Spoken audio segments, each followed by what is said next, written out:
Estamos de vuelta aquí en Noticias Express, 11:32 y queremos seguir profundizando en lo que fue la primera reunión de este nuevo proceso constituyente.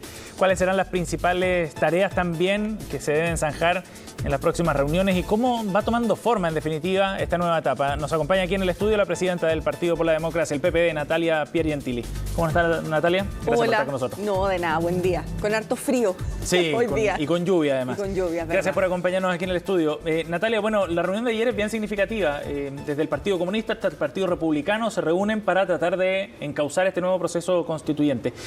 ¿Ve voluntad y convicción sobre todo para seguir adelante con esto?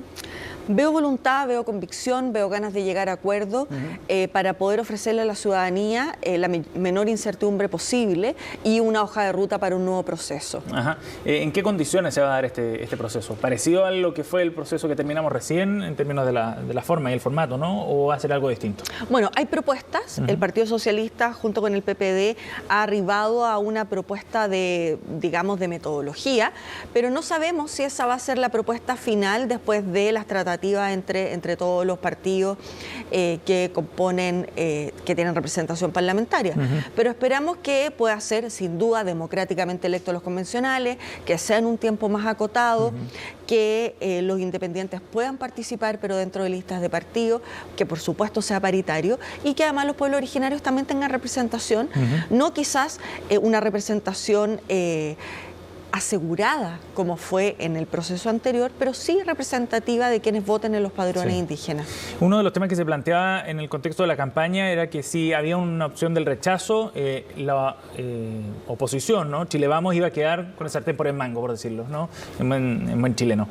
¿Usted cómo evalúa el actuar de Chile Vamos, de los partidos de Chile Vamos, los parlamentarios, los presidentes de partidos en este proceso ahora? Al menos lo que yo vi en la reunión con el presidente fue de la profunda convicción de que este era un proceso que había que hacer de cara a la ciudadanía, de que había ganado el rechazo a un texto constitucional, pero no a la posibilidad de tener una nueva constitución. Por lo tanto, creo que si ese es el ánimo y ese es el ánimo que perdura durante, digamos, la conversación, vamos a tener humo blanco pronto respecto del itinerario. ¿Y es posible llegar a el próximo año, al 11 de septiembre de 2023, cuando se cumplen 50 años del golpe, una fecha sumamente significativa? ¿Es posible llegar con un texto quizás ya plebiscitado en ese momento? Para nosotros sería el escenario ideal por dos razones, no solo por lo emotivo, simbólico que tiene que ver con la conmemoración de los 50 años del golpe y llegar con una nueva carta fundamental, sino además por algo que nosotros hemos reflexionado profundamente, y es que la ciudadanía ha tenido tremenda paciencia a las instituciones, a la convención, a la política. Por lo tanto, ojalá, sin desconocer que tiene que haber acuerdos, que tiene que haber racionalidad, análisis, en fin, que ojalá este proceso no sea tan largo. Porque ya finalmente aquellos puntos que para la ciudadanía son relevantes, como el Estado Social y Democrático de Derechos y otros, todos los sectores compartimos esa visión y entendemos que esa es la necesidad fundante de un nuevo texto. Es un buen punto eso porque desde alguna forma el proceso constituyente fue la forma de dar respuesta al estallido social, ¿no? Desde el punto de vista institucional y encauzar esas demandas y la molestia que se manifestó y la rabia en las calles. Pero bueno, ese proceso llega con una opción del rechazo, donde seguimos en el mismo punto, digamos, de donde comenzamos, con el mismo texto.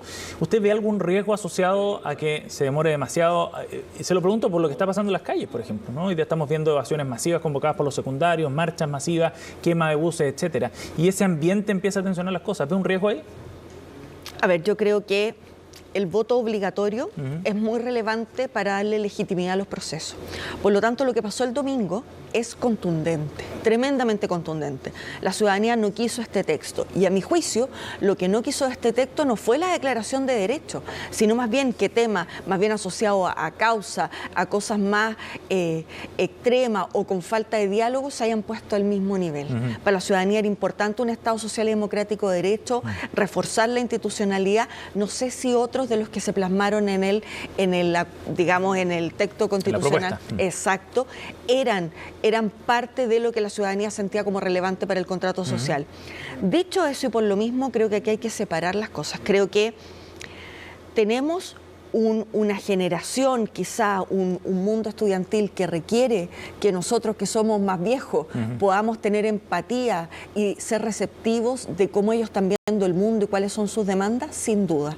Pero creo que hay que reprochar con mucha fuerza el que esos ánimos o esas banderas de lucha enarboladas en tanto a dignidad y justicia social terminen con incidentes que afectan no a la clase privilegiada, no a lo que ellos dicen combatir, sino a los ciudadanos de a pie, que se sacan la mugre todos los días, que transitan largas horas para llegar a sus pegas.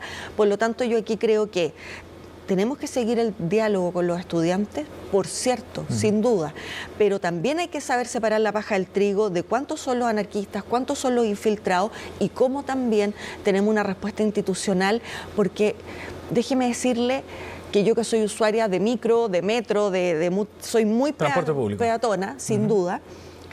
La verdad es que cuando uno ve las caras de desolación de las personas que quieren llegar rápido a su casa y que han tenido las interrupciones, por ejemplo ayer, por los cortes de luz en el metro, la verdad es que uno se pregunta, ¿esa es la ciudadanía a la cual hay que responderle institucionalmente? Pero es un buen punto y hablemos de esto, porque para el gobierno no va a ser tan sencillo tampoco resolver este conflicto. Lo pienso desde el punto de vista de los orígenes que tiene el presidente Boric y de ahí hacia abajo ministros, parlamentarios, etcétera, que surgieron del movimiento estudiantil y que fueron muy críticos en su momento, 11 años atrás, cuando ellos protagonizaban las marchas, de la forma en la que el gobierno de Sebastián Piñera entonces respondió. Fueron críticos del uso de la fuerza pública, del legítimo uso de la fuerza pública, de la acción de carabineros, etcétera. ¿Cómo va a actuar el gobierno entonces ahora cuando está al otro lado de la vereda? Yo creo que esto no es renunciar a lo que el espíritu de la generación del presidente es. Yo creo que es evolucionar respecto desde dónde se hacen los cambios. Porque efectivamente ellos partieron con el movimiento estudiantil, pasaron a la institucionalidad, fueron candidatos a parlamentarios y hoy día están en la primera magistratura. Por lo tanto, yo creo que no se ha perdido ese espíritu de cambio, pero ese espíritu de cambio se entendió que se hace desde la institucionalidad. Y a mí me parece que eso no es un contrasentido con sus orígenes. ¿No? Muy por el contrario, porque entienden que la salida o el lugar donde se producen los cambios es dentro de las instituciones. Por lo tanto, y además que al hacer el esfuerzo de estar dentro de la institución, la primera tarea de un gobierno es mantener el Estado de Derecho. Por lo tanto es cómo, y esto es muy difícil y quizás es muy fácil como yo lo planteo porque no estoy en esos zapatos, digamos, pero es cómo se mantiene el orden público sin dejar de lado el diálogo. Pero por ejemplo... no renunciar a mantener el orden público. Pero Giorgio Jackson, siendo diputado, cuando se produce el estallido social y se producen las evasiones masivas, sube un video en su cuenta de Twitter donde dice "gracias cabros" con un puño en alto en un emoji en su cuenta de Twitter, con un video en que mostraba la masiva entrada de estudiantes que rompieron torniquetes, que saltaron las barreras, con todo lo que sabemos. Hay un contrasentido ahí, ¿no? Porque esto tampoco fue hace 11 años, esto fue hace 3 años atrás. Yo como lo leo, y no para acomodar la realidad a mis planteamientos, sino lo leo desde la perspectiva de que el 18 de octubre y los días que vinieron fueron absolutamente imprevisibles para muchos, pero yo me quedo con que después del 18, cuando hubo esta marcha multitudinaria, millones de personas pacíficamente, donde decían finalmente, ¿saben qué? Tenemos rabia, tenemos pena, tenemos sentimientos encontrados, queremos otro tipo de sociedad. Y yo siento que la respuesta del país, no solo de la política, fue que esto se hiciera a través de un cauce institucional.